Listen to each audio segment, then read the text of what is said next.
So, why are we here? We cannot sustain the levels of service that we currently provide to our citizens without additional funding. Our citizens have enjoyed 9 consecutive years of zero tax rate increases.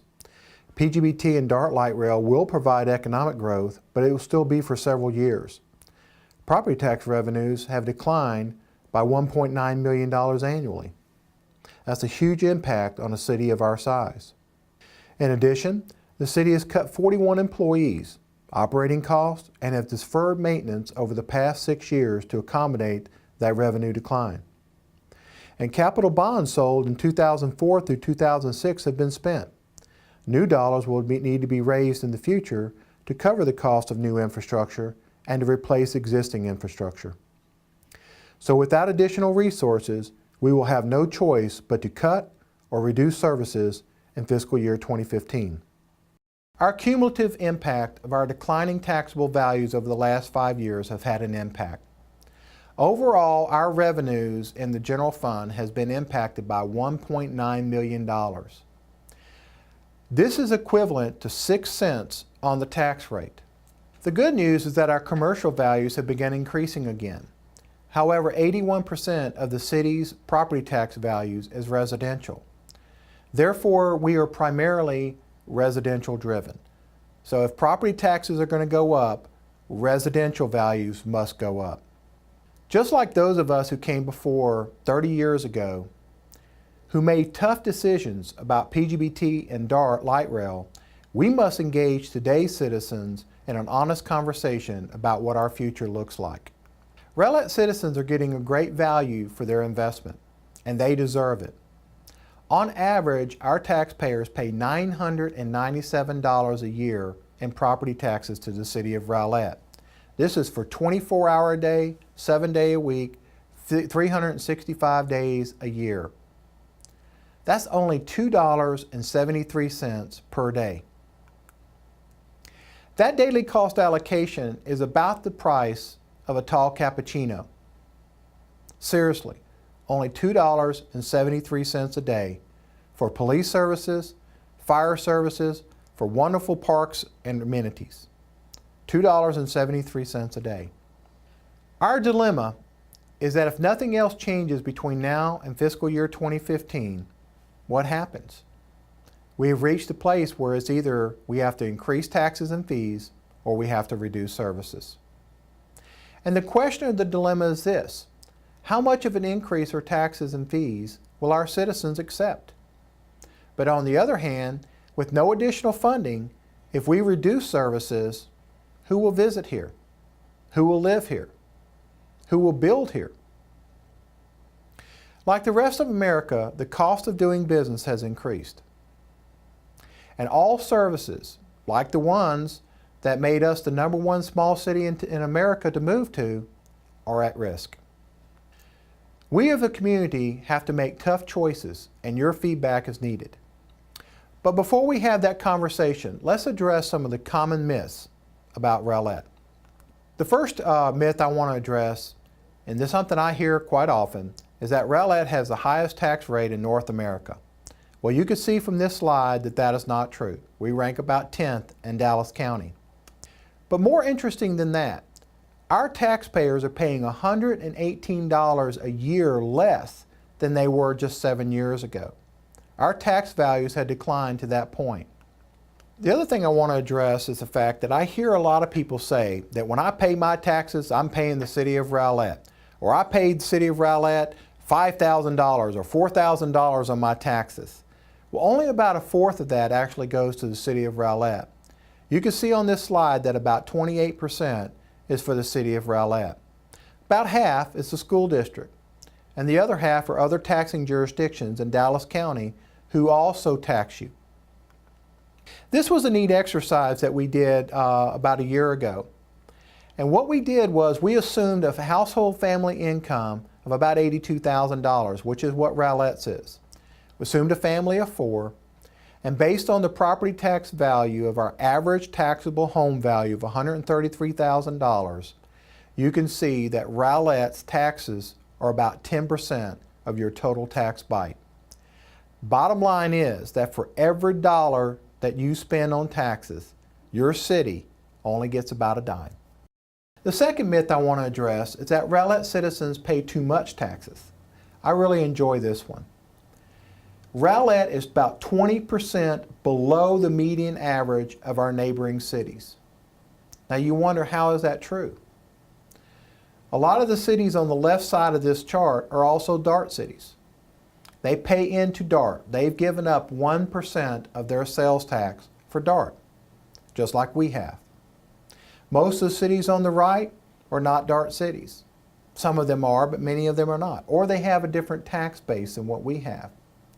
So as a result, when you actually look at what our citizens pay to the City of Rowlett for the services that they enjoy, we are 20% below what other taxpayers in other jurisdictions pay their cities. The third myth I want to address is that Rowlett has too many employees. Well, again, you can see that that's not true. We're very, very lean in Rowlett. We have approximately the same number of employees that we did a decade ago. And you can see from this chart how far on the bottom that we really are in terms of our employees. Myth number 4, Rowlett pays its employees too much. Well, again, you can see that that's not true. We did an analysis about 3 years ago, and you can see that at that time, our employees were paid about third from the bottom. We updated that chart last year, and we are still about the same place. Our employees are not overpaid for the jobs they do, and in fact, they are underpaid.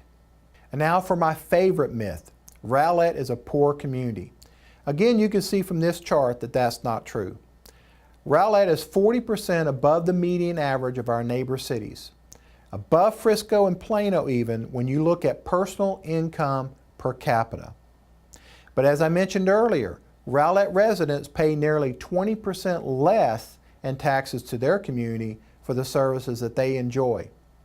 Again, we are not a poor community. So our future is here, or is it? This community has waited 45 years for PGBT and 27 years for DART Light Rail.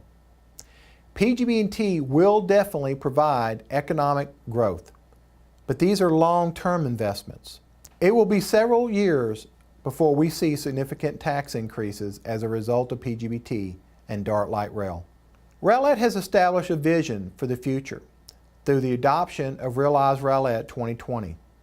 And in addition, the adoption of form-based code ensures high-quality development.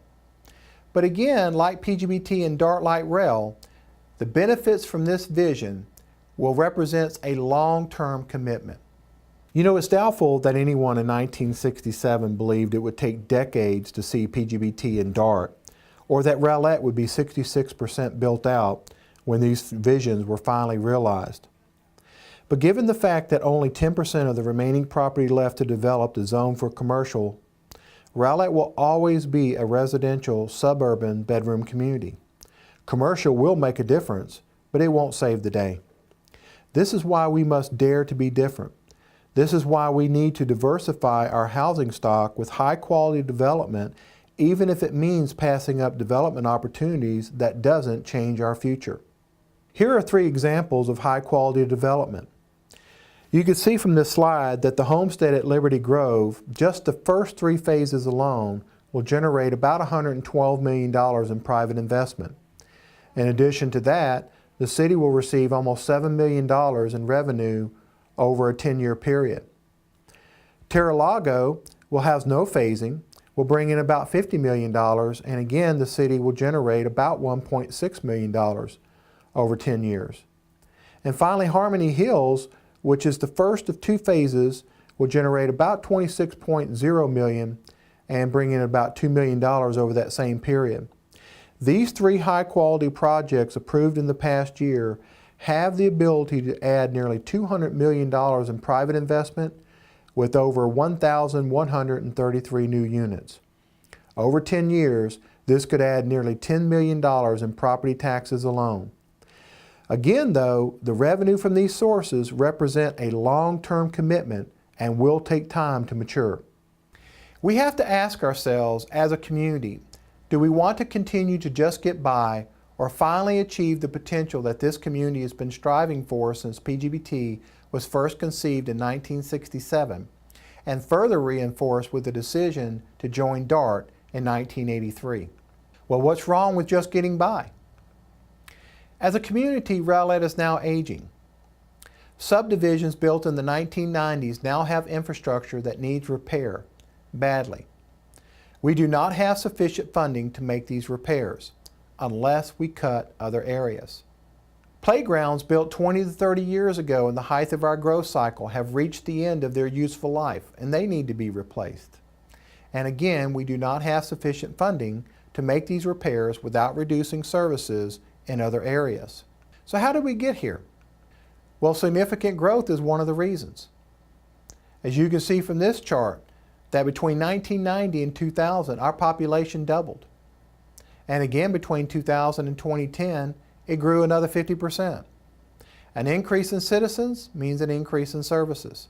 More facilities, more utilities, more 911 calls. But your city staff didn't grow, it shrunk. The Great Recession also had an impact on the City of Rowlett. As we mentioned earlier, a decline of $1.9 million in property tax revenues had a huge impact. And one of the ways that we've addressed that was by reducing employees. You can see from this chart that from 2007 to 2012, we reduced our employees by over 41 positions. Here's another example of how we've got here, community decisions. Residents often ask why our property tax rate is so high. There are two primary reasons for this. First, in 1983, Rowlett citizens voted to give up one of its two sales tax pennies for DART. The value of those revenues just for DART alone equals $5.3 million annually. That's $5.3 million we don't have to use for other programs, functions, or services in Rowlett. The second reason is the type and the amount of tax exemptions we have in the city. For example, if the city were to raise taxes, our seniors would not pay any additional taxes because their taxes are frozen.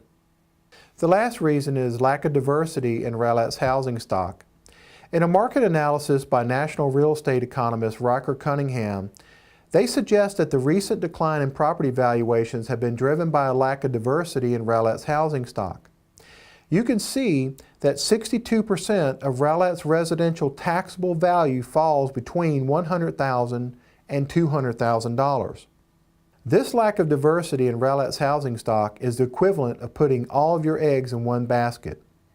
We really do need to diversify our housing stock so that our future will be different. At this point, I would like to talk about some of the services that you do get for the taxes that you pay. For 44 cents a day, you get peace of mind with our fire services. 24-hour, 7-day-a-week, 365 days a year protection for our citizens. Firefighters and paramedics. 6-minute response time for 911 calls. And emergency operations centers for disasters like what happened with the ice storm in December. We have an ISO 2 rating that saves taxpayers on homeowner insurance premiums. Our library costs you 6 cents a day. 6 cents a day. Libraries change lives for 6 cents a day. You get literacy, technology education, entertainment value, and also volunteerism. Our library does make a difference to our citizens. Parks and recreation. For 19 cents a day, Parks and Rec touches all parts of our city. We have a community center, sports and fitness activities, 7 parks, and our water park, the Wet Zone. Baseball and soccer fields, tourism, and even though it probably seems counterintuitive, a juvenile crime prevention program. Because if our kids are doing something else with their time, then they're not on the streets doing something else. For 58 cents a day, you get one of the safest cities in Texas to live in. Our police department provides you with a 5-minute emergency response time. Between October and December of 2013, in 3 months, we provided nearly 4,000 neighborhood patrols. Our animal shelter boasts a 97% live release rate. That's pretty extraordinary. In addition, we have school resource officers. Our police department makes a difference every day in the lives of our citizens. And for 24 cents a day, we have our Public Works Department. You get responsive service. Our Public Works Department maintains almost 600 lane miles of roads, over 100 miles of alleys, and 2,600 street signs. They provide quality road infrastructure and maintenance programs to protect our streets. They provide 24-hour emergency services. You'll remember December 2013, the ice storm. They were out there in 17 degrees, folks, all hours of the day. Nighttime, daytime, they're out there doing whatever we need to do to make sure that our city is taken care of. And as I indicated earlier, you get all this for $2.73 a day. Police, fire, parks and recreation, library services, the list just goes on. All for about the price of a tall cappuccino from Starbucks. So again, Rowlett, our dilemma is that if nothing changes between now and fiscal year 2015, what happens? We really are at the place where it's time to either increase taxes and fees or reduce services. And Rowlett, we need your feedback. And now at this point, Rowlett, it's time for your 2 cents.